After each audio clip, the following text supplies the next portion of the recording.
I cannot turn on television, go online and look at an article without seeing how somebody is trying to scam the American consumer, Mike. It's getting overwhelming. It's all over the place. Yeah. Yeah. That's why today we are going to talk about not necessarily how to guarantee, but how to try to make sure your financial advisor is not a crook. I agree with you. And we're not going to talk ShamWows or any of that. It's going to be actual financial stuff.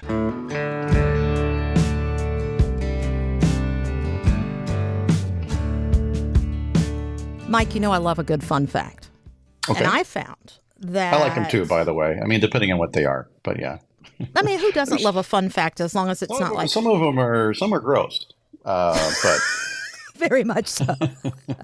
Well, the folks at the University of Minnesota have found that just 5 minutes in nature can improve your mood, reduce stress, enhance your overall well-being, and reduce blood pressure, your heart rate, and muscle tension, and the production of stress hormones if you just take 5 minutes to go out in nature every single day to reduce stress. How long do you think this is going to take? Will I get some time today for nature? You'll have time for nature because this is like a 10 to 15 minute kind of conversation here. I was telling you a minute ago, I'm almost in nature because the studio, there's a window in front of me and a field. And this gopher tortoise is just, I can see him marching across the field and stopping and eating some grass. And it's kind of like a cow, but a tortoise, they just stop and graze and then they move on. So I'm practically in nature right now, air conditioned nature. So in the state of Florida, yes, stay cool. Yeah. My gosh, have you seen the temperature situation with Arizona and the... It's bad. Vegas, Arizona, I mean, they're talking about it. It's awful. I think the temperature on land in Marathon down in the Keys of Florida is the same as the temperature as the water right now. I want to say I saw that on the news.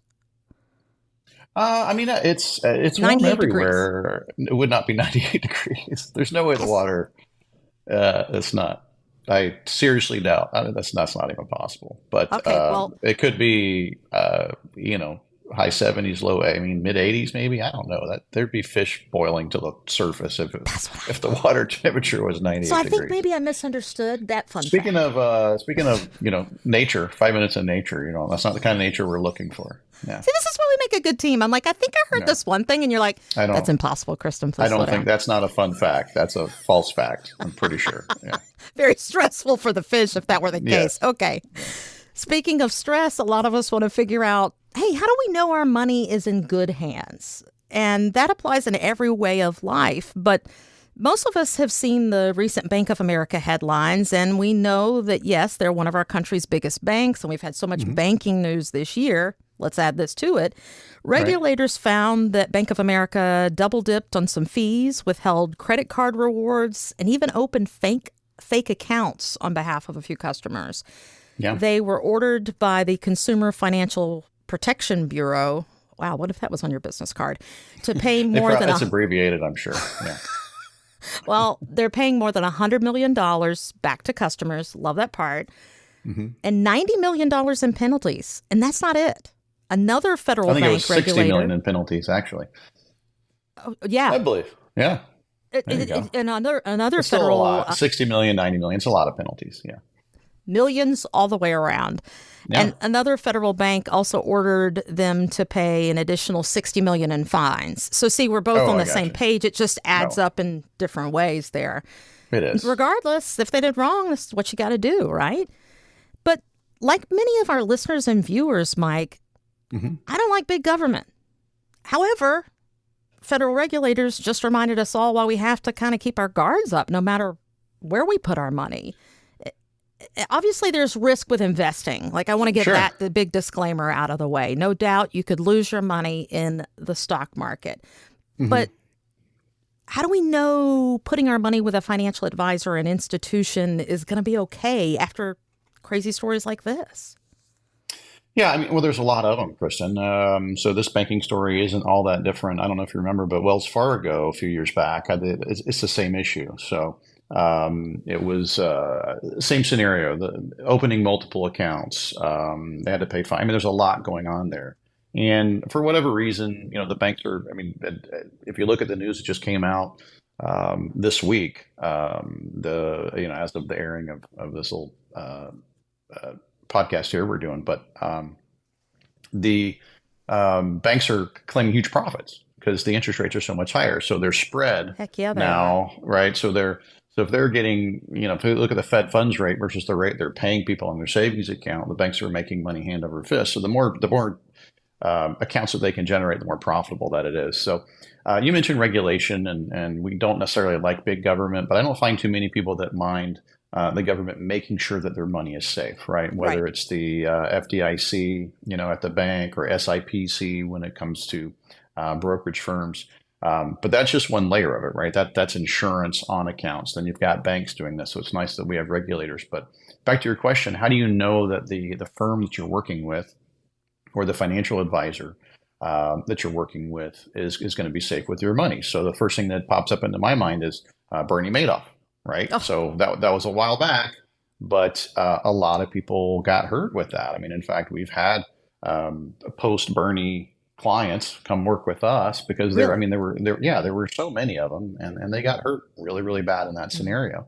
And people wonder, well, how can this get set up, and how does it keep happening over and over again? And we hear about these Ponzi schemes and advisors running away with money. So I think it's really, really important to inform investors on the resources that they have available to them to make sure that their financial advisors on the up and up.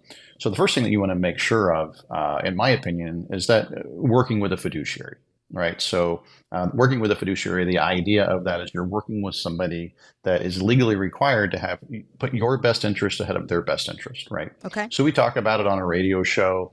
We are aware of other people that are out there, whether it's radio shows or seminars or just advertisements online, where they're sort of propping themselves up as a fiduciary, but then they turn around and sell products. So to me, that's problematic because you're saying you're something that you aren't.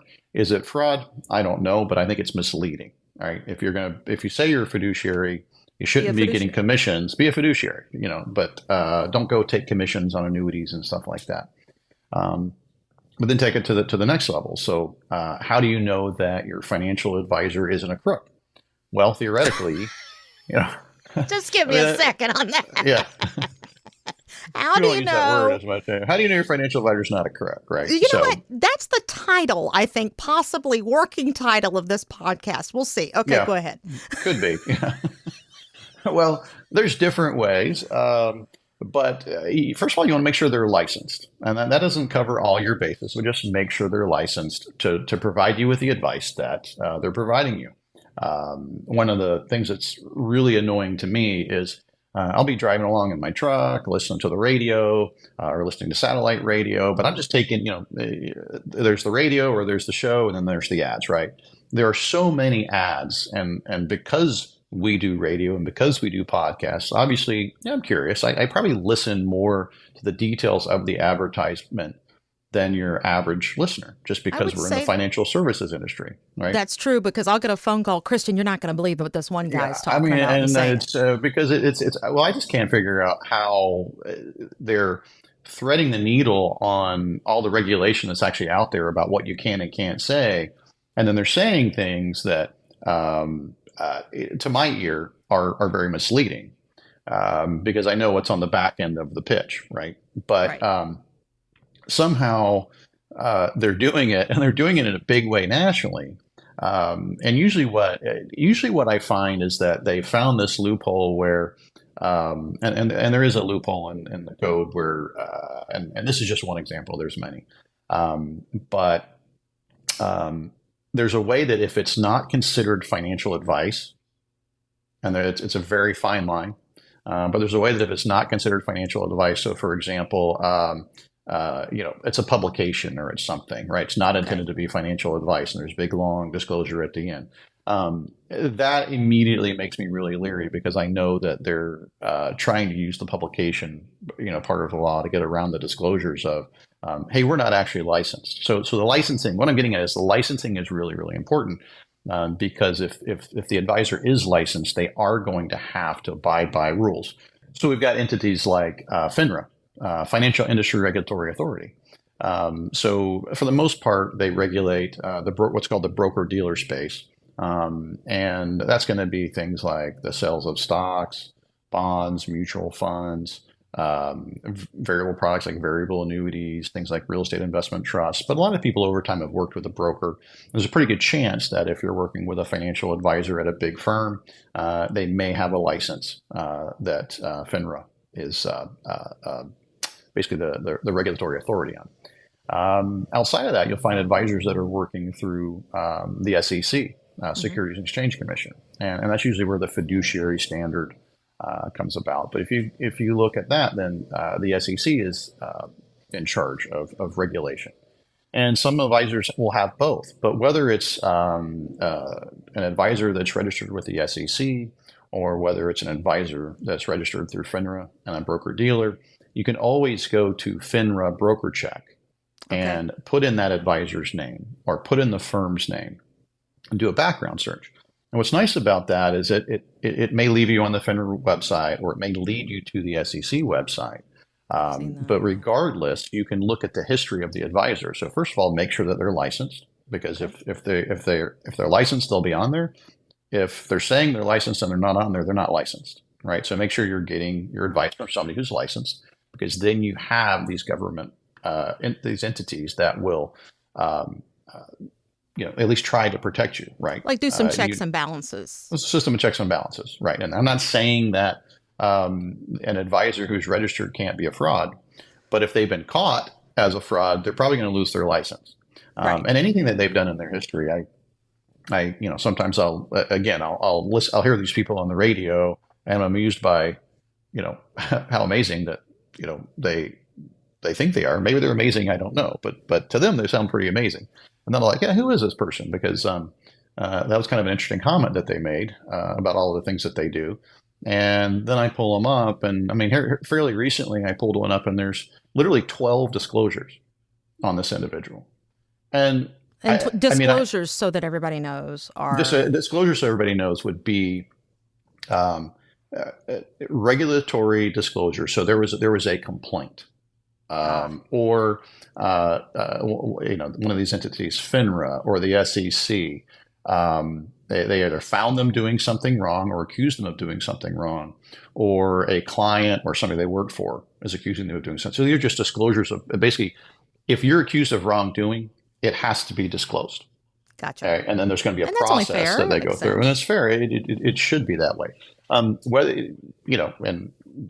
you did something wrong or you didn't do something wrong, it's disclosed on there. So it also shows how it was handled, like in the end, and then, if it was worked out or. Yeah, and that's what I was going to get to. So it's, not everybody's going to get along with everybody. So it's not uncommon to find an investment advisor or a financial advisor that has disclosures. Pretty much anything that's in your past. I mean, I've seen, good advisors that maybe earlier in life had some trouble along the way, and they declared bankruptcy or something like that. Silliness in college. I mean, that's going to be on there. Or anything 18 plus is going to wind up on that disclosure. Your permanent record. And so, I don't get overly concerned about, when I was 23 years old, I ran my credit card through the roof and I didn't have any money, and, I declared bankruptcy, or I did something silly in college. That kind of stuff I don't get overly concerned about. But when I see disclosure after disclosure after disclosure that were literally client complaints, then you go like, well, hey, maybe there's a pattern here, right? So this individual had, I was surprised, 12 disclosures. And I believe at least 9 of the 12, maybe 10 of the 12 were, none of them were like bankruptcy or just something silly in college. It was all regulatory based on, this client says they did something wrong, or this client said, they misrepresented something. And that kind of thing is a pattern, right? So going back to how do you protect yourself? Well, if I was investing, I would want to know background on the advisor. I'd first of all make sure that they're licensed and registered to be an advisor. Then second, I would go through the process of, let me do a background check on them, make sure that there aren't a bunch of people saying bad things, or at least accusing them of bad things. Right. And you might find something on there. That doesn't mean run away, but read the details on it. Because like you said, there's going to be an outcome. So there was a complaint. The regulatory body, right, rather FINRA or SEC, looked into it, and then they're going to have a determination of, well, were they right or were they wrong, or did they have to pay a fine or a penalty, like some sort of a settlement, and just take all that into consideration. So there are ways to protect yourself, but it really is due diligence on the part of the investor and consumer, yeah. On the consumer, right, or the investor, because hey, listen, I mean, some of the biggest shysters out there are people that are really good at convincing you they're a good person, right? It's usually oh, they were the nicest, oh, they were this, oh, they were that. Those are the ones you find out later. I'm not saying nice guys are nice. I was going to say, because you're kind of a nice guy, so I don't really know how. Yeah. Well, I hope I don't come across as a shyster, you know. But it's out there. I've seen a ton of it, and going on 25 years in this industry, seen a lot of it, and it's unfortunate. It's disappointing. There's a reason people are leery, when it comes to trusting their money to an investment advisor. A lot of times that fear will push people to big banks. I mean, we're talking about Bank of America. Well, the arm of Bank of America that does financial services is Merrill Lynch. So people will go to nothing against Merrill Lynch, but a lot of people are going to Merrill Lynch because they feel like they're safer at Merrill Lynch because it's a big firm. But then we turn around and we find out Bank of America has got this stuff going on. So it doesn't matter if it's a big bank. Doesn't matter if it's a private firm like ours. Just do your due diligence, and also get more than one opinion. One thing I can tell you is that if you're properly licensed and working as a fiduciary or working as an advisor for a broker dealer, we all have to play by the same rules. The laws are the same as an advisor when it comes to working with the consumer or the client across the board. Okay. So advisors at Talon would get in just as much trouble as an advisor or a big bank, right, along the way. Gotcha. And that's kind of good to know because, when we think big government, we think there's some back way someone's benefiting from things. No, It's nice to know that no matter what your role is in any company, you're subject to the same rules when it comes to the regulations. Excuse me, I've got a fuzz on my nose. I think it's just getting anxious talking about all this money. But there's also the component of, okay, so I looked at this guy or gal up on FINRA, on the SEC's website, and they only have like a couple minor things maybe from back in college or a small dispute that was settled or whatever it is, or maybe there's nothing. Who knows? Yep.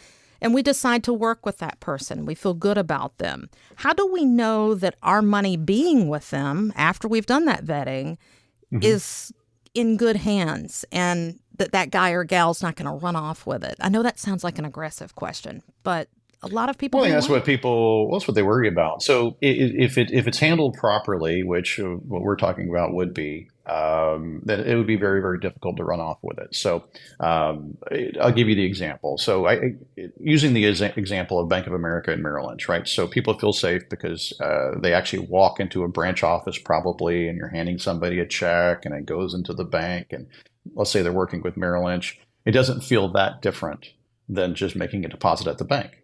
Right. It's just a firm. And so in that example, from the advisory standpoint, Merrill Lynch is acting as the custodian. Okay. But then there are plenty of other financial advisors that aren't working through a big bank like Bank of America or Wells Fargo, that type of a thing. And I'll give you an example for Talon. So we're a private wealth management firm. We work with individuals that are either retired or close to it. We're not everything to everyone. We know our clients are typically individuals that are looking for the best rate of return they can get. They're just not willing to take a lot of risk to get there. So we believe in active management of portfolios, not hang in there. But when somebody comes to us or any other private wealth management firm, they still need to know that their money is safe. So we utilize custodians. So companies like Fidelity, companies like Schwab, TD Ameritrade. Schwab and TD Ameritrade have now merged, so that's just going to be Schwab here. It really is now, but people still talk about TD Ameritrade. Okay. There are other custodians like Ultras. So there are custodians out there. And what happens is if somebody comes to work with us or another private wealth management firm utilizing a custodian, their money doesn't come to the firm, does not come to Talon Wealth in this example. the money would actually be at one of the custodians. So our clients get to choose which custodian they would like to work with. So if they want to work with Fidelity, they work with Fidelity. If they want to work with Schwab, they work with Schwab. We don't actually have access to their funds, so we can't run away with them. Now, how do we manage the money? Our clients have given us the authority to manage their account on their behalf, so we can make trades for them, move money around within their account. But I can't go to some country without extradition laws and just take the money with me. Well, if I tried to do that, of course I wouldn't, but if I tried to do that, a million red flags would go up immediately at the custodian, right? And they go, whoa, whoa, whoa.